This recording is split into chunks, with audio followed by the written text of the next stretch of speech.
Acho que não tem que se preocupar em ser igual a ninguém, porque a ideia é exatamente que seja diferente.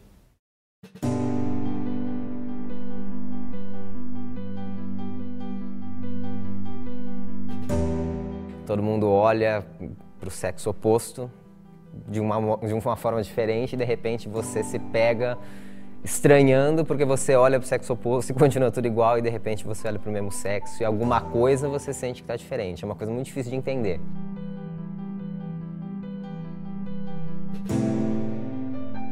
Isso não aconteceu numa certa idade, acho que desde sempre eu soube disso. A partir de um certo momento eu comecei a perceber que eu era assim.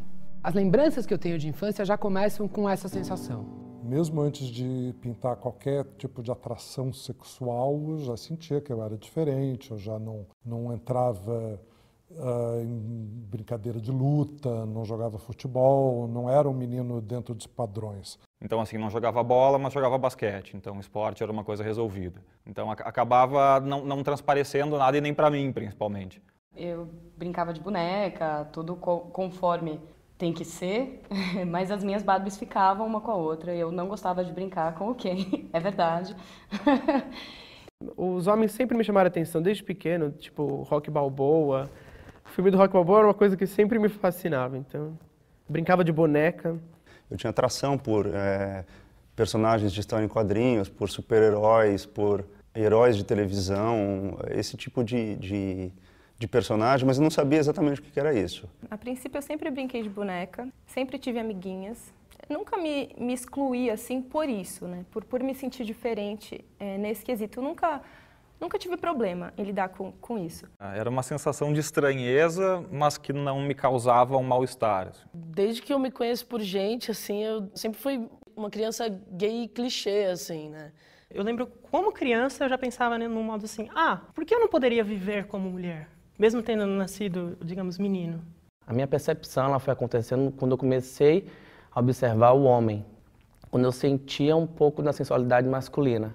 Eu falava, gente, mas eu tô achando essa menina bonita demais pra ser normal. E aí eu falei pra minha amiga, olha, eu acho que eu tô afim de uma menina. Eu olhava e falava, poxa, que cara bonito, mas eu não tinha percebido que era um interesse, assim, sexual. Nessa coisa do ginásio, dos amigos e tal, eu nunca desejei os meus amigos, eu nunca pensei nessa coisa de desejar, mas eu me sentia excitado, eu não sabia explicar exatamente o que é isso.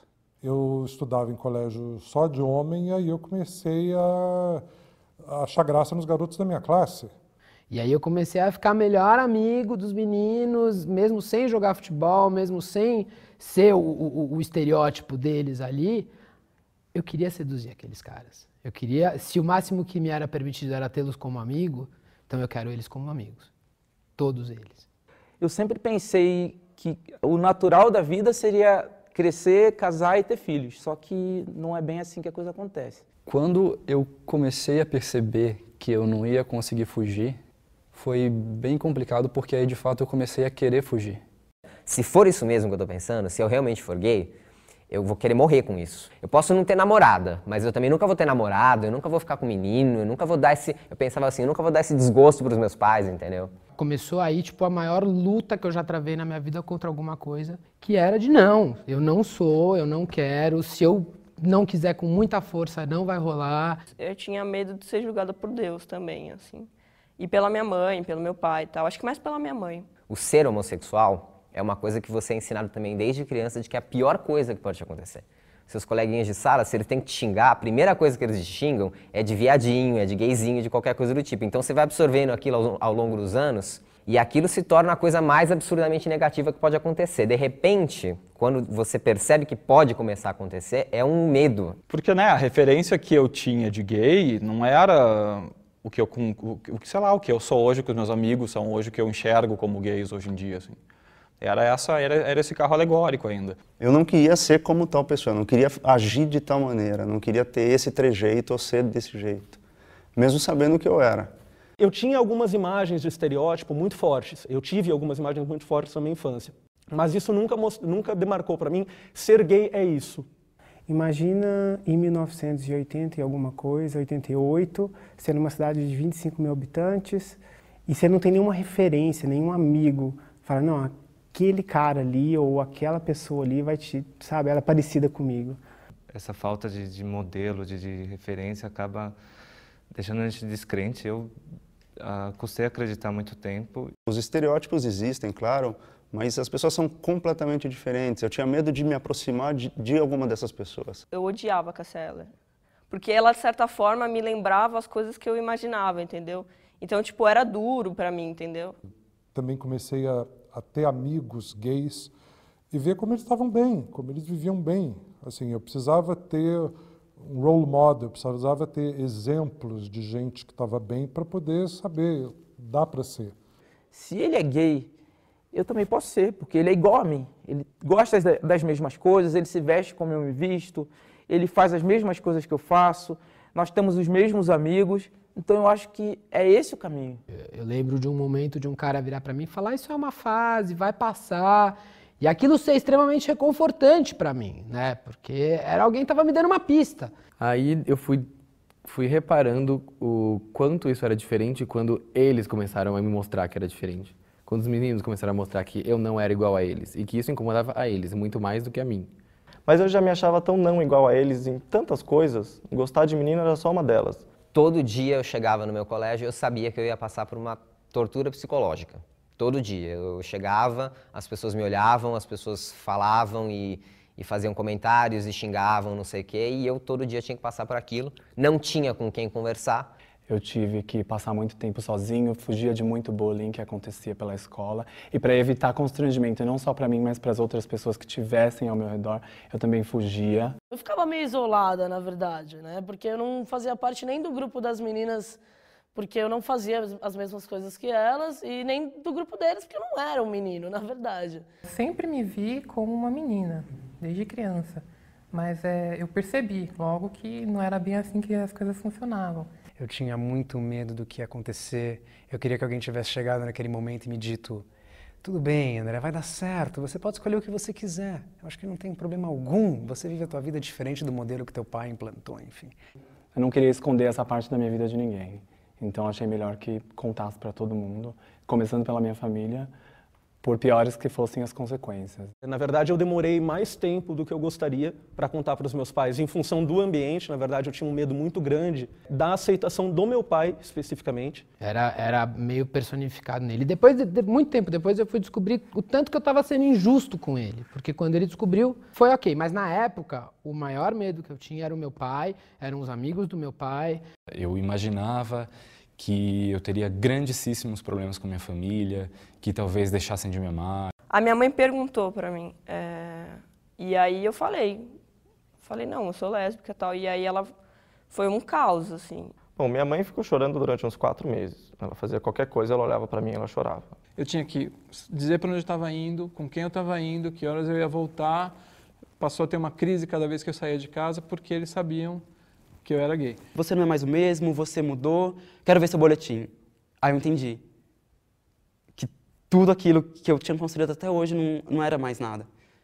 Aí eu falei, mãe, é porque eu sou gay? Os pais acabam sabendo sempre, né? Não tem como esconder isso, na verdade. Chegou num momento, um pouco antes dos 26 anos, que a minha mãe me deu uma jogada na parede e falou, você tem um problema que você não fala qual é, e eu sou sua mãe e eu tenho que saber.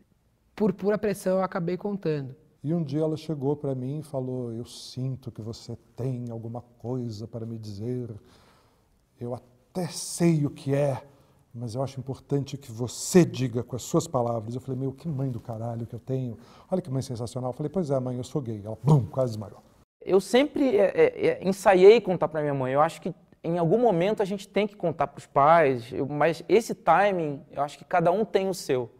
E o meu ainda não tinha chegado. E eu nunca pensei, eu preciso contar. Então eu falo que pela comodidade e pelo conforto que eu tinha, eu não conseguiria imaginar que contar poderia me trazer tantos benefícios. Eu já estava beneficiado de ninguém estar sabendo.